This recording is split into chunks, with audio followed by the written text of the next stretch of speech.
Galera, é o seguinte, PS2, o console que a Sony investiu todo o seu esforço na época de lançamento para poder consolidar a popularidade criada pelo PS1, parece ser um console extremamente interessante mesmo no ano de 2023, em que estamos discutindo hardwares atuais que tentam almejar os famigerados 60 quadros por segundo. E existe um motivo para eu tentar levantar esse tema hoje. Enquanto eu estava jogando alguns jogos casualmente esses dias na plataforma, eu percebi uma coisa um tanto fora do comum. Alguns desses jogos que eu me arrisquei em jogar estavam sendo executados aparentemente em 60 FPS, e eu percebi que quase não se fala sobre isso a respeito deles. Não satisfeito com essa sensação, que é claramente distinta da sensação que os 30 quadros por segundo passam, eu fui atrás de dois níveis de informação para poder confirmar a veracidade do que eu estava estudando e concluindo naquele momento.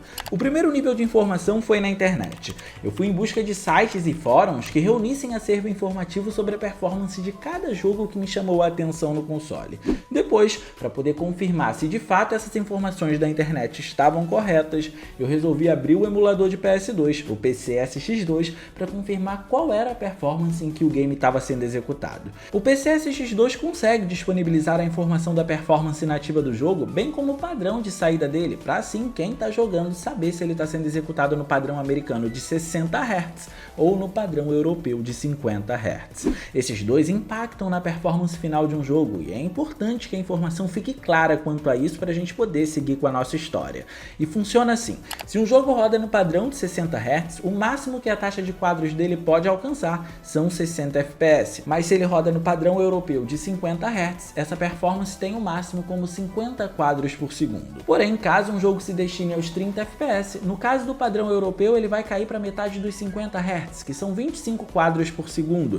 Já no padrão americano, a gente tem os 30 quadros por segundo sendo atingidos de maneira perfeita. Pode parecer uma informação banal, mas eu percebi ao longo do meu estudo nos fóruns que muita gente ainda se confunde. No mais, a parte mais interessante que a gente tem nesse vídeo é perceber no seu fim que ter 60 FPS no PS2 é fácil, ou pelo menos é mais fácil do que aparenta ser.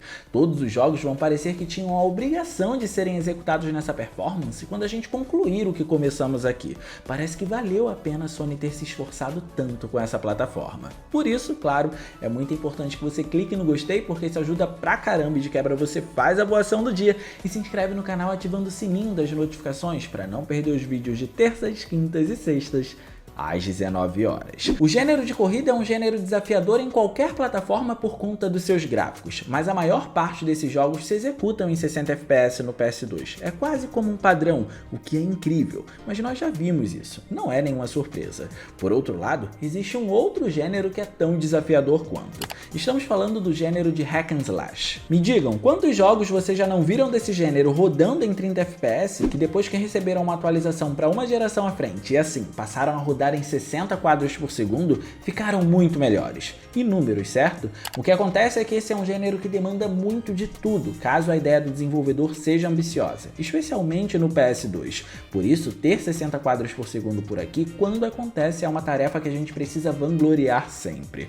No PS2, os cenários, por exemplo, precisavam ser muito mais bonitos que os cenários do PS1 para poder justificar um avanço geracional, e só isso já demandava bastante por parte do console, porque o avanço era significativo, era uma tarefa que não se podia abrir mão, como hoje em dia tem se aberto quando a gente olha para a diferença do PS4 pro PS5. Só que além disso, esse gênero demanda que mais inimigos além do comum estejam na tela, o que quer dizer que mais modelos precisam ser renderizados, e o que também quer dizer que mais inteligência artificial precisa ser aplicada. Então, só nesse aspecto que a gente trouxe para dentro dessa esfera, estamos falando de um uso abusivo tanto da GPU do console, como também da sua parte de processamento. Só que as coisas começam a ficar mais pesadas porque essas duas partes são ainda mais exploradas quando vemos que a física precisa ser aplicada a tudo isso. Os melhores jogos de Hack and Slash são justamente aqueles que conseguem te colocar no papel do personagem no momento do combate, na hora em que você está desferindo cada golpe nos inimigos. E ter a física aplicada aqui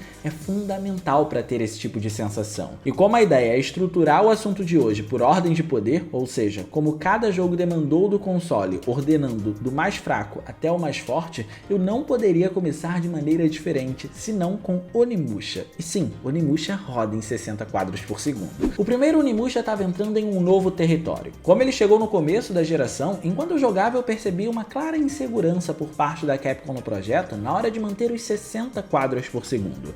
e essa performance aqui era indispensável. Os 3 primeiros jogos da saga sempre demandaram uma certa precisão nos controles caso o jogador quisesse usufruir do melhor da jogabilidade ao assumir o controle de um samurai que tem movimentos característicos do seu estilo. Então, a física nesse sentido foi aplicada aos movimentos do personagem para poder ter uma melhor capacidade responsiva na hora que você executasse o comando. Assim, para não perder uma das suas principais características atrelada à performance, a primeira coisa que a gente repara no jogo fazendo é substituir os gráficos em 3D que estavam dominando a época pelo clássico estilo pré-renderizado que usava imagens estáticas.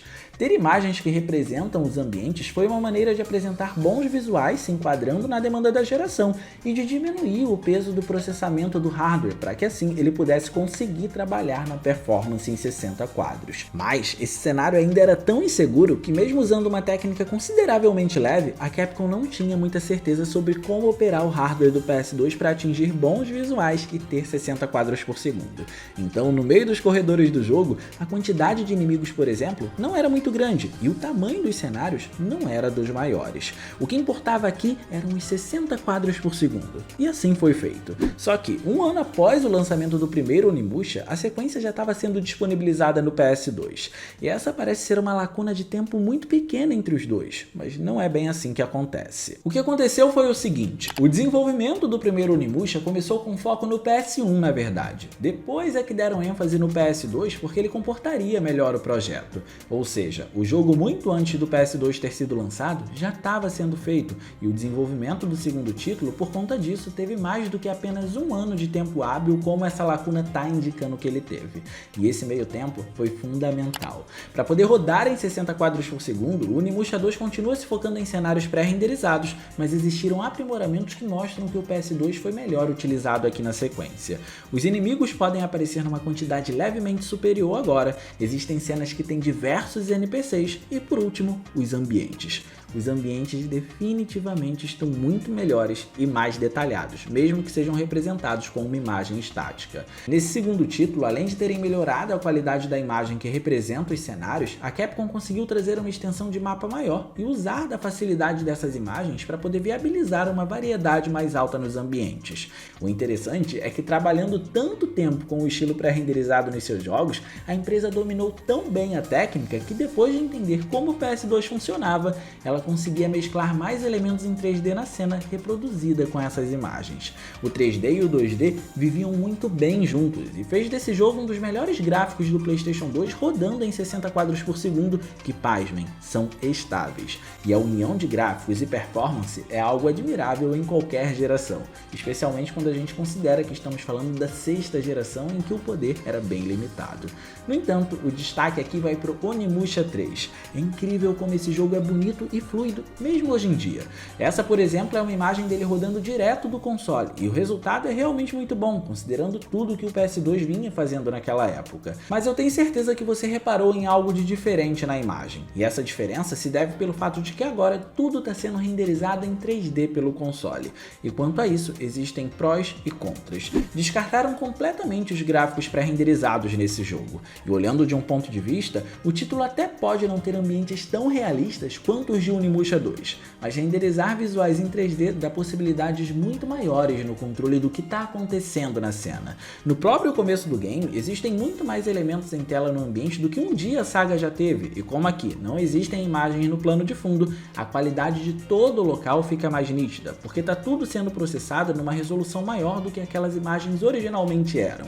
E o Onimusha 3 é impressionante por isso. Ele se mantém em 60 quadros por segundo, consegue trazer ainda mais inimigos em tela e renderiza tudo em 3D. Ele consegue trazer o melhor de todos os mundos. É como se a Capcom tivesse entendido como operar o PS2 de fato. Inclusive, ela tanto entendeu que já no fim de vida do console, em 2006 ela lança Onimusha Dawn of Dreams com muito mais inimigos em tela, tendo alguns momentos que a sensação de escala corrobora com isso para poder ofertar dificuldade técnica para o console, e mesmo assim os 60 quadros por segundo estão lá estáveis. É sensacional. E embora esse lado técnico primoroso da Capcom tenha começado tímido no PS2, usando cenários pré-renderizados para conseguir atingir os 60 quadros por segundo e só depois ter conseguido usar técnicas em 3D para poder representar os ambientes, não foi isso que aconteceu com Devil May Cry, que também é dela. A diferença é que Devil May Cry demanda os 60 quadros por segundo por motivos diferentes e, consequentemente, tem dificuldades muito distintas também.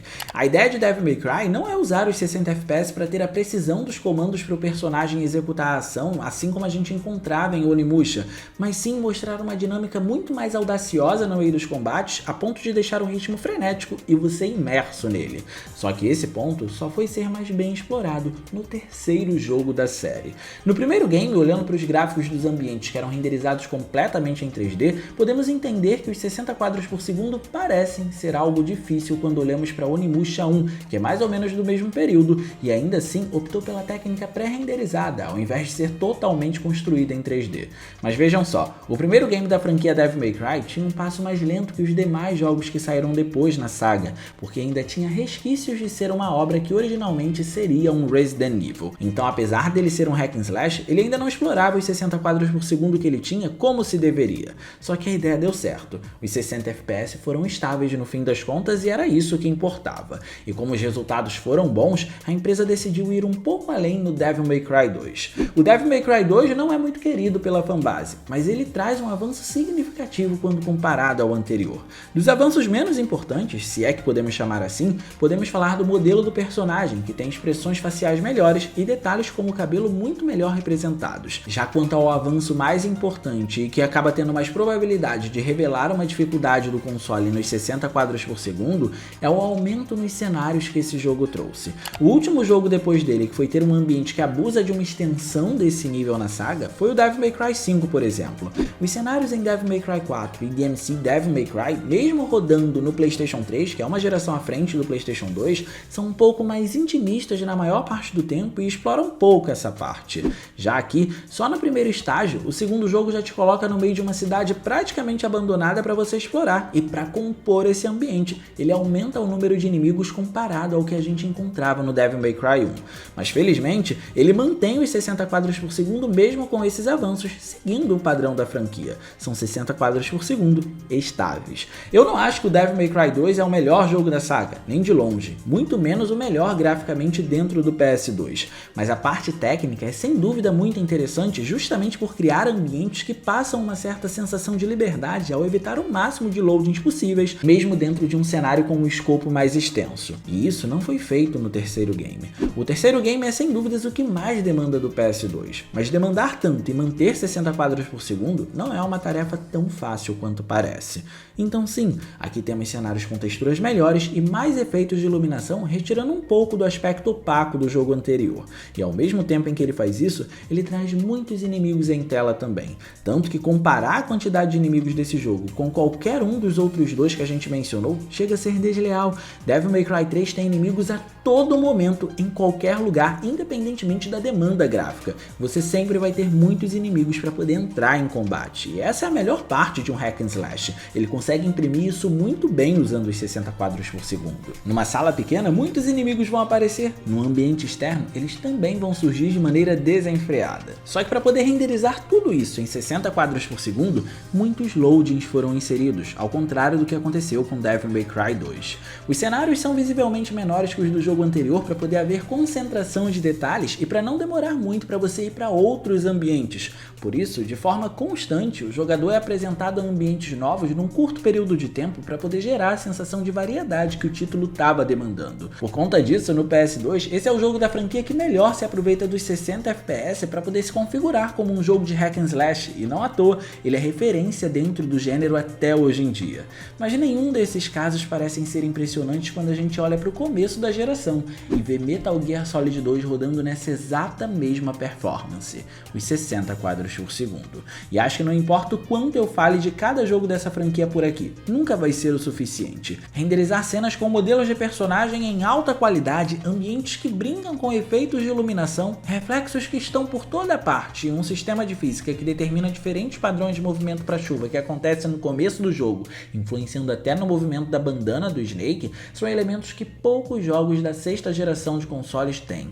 Tudo isso roda em 60 quadros por segundo em um início de geração do do PS2. Embora qualquer um desses jogos que a gente citou sejam realmente impressionantes, o fato de que o PS2 conseguiu rodar essa obra em 60 quadros por segundo faz parecer que todos os outros casos não são tão difíceis assim. A impressão que a gente fica é que 60 FPS no PS2 é fácil depois da gente ver Metal Gear Solid 2 sendo executado nele. Poucos são jogos que conseguiram superar todas as artimanhas técnicas que esse jogo atingiu e ainda assim ele conseguiu se executar em 60 quadros por segundo.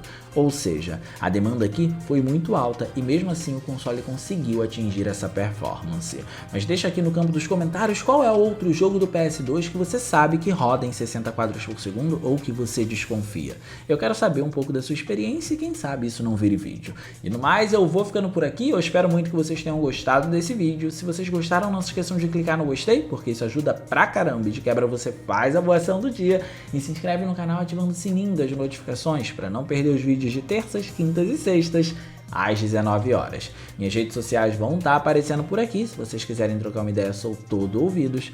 Era isso, um grande abraço e a gente vai se ver na próxima.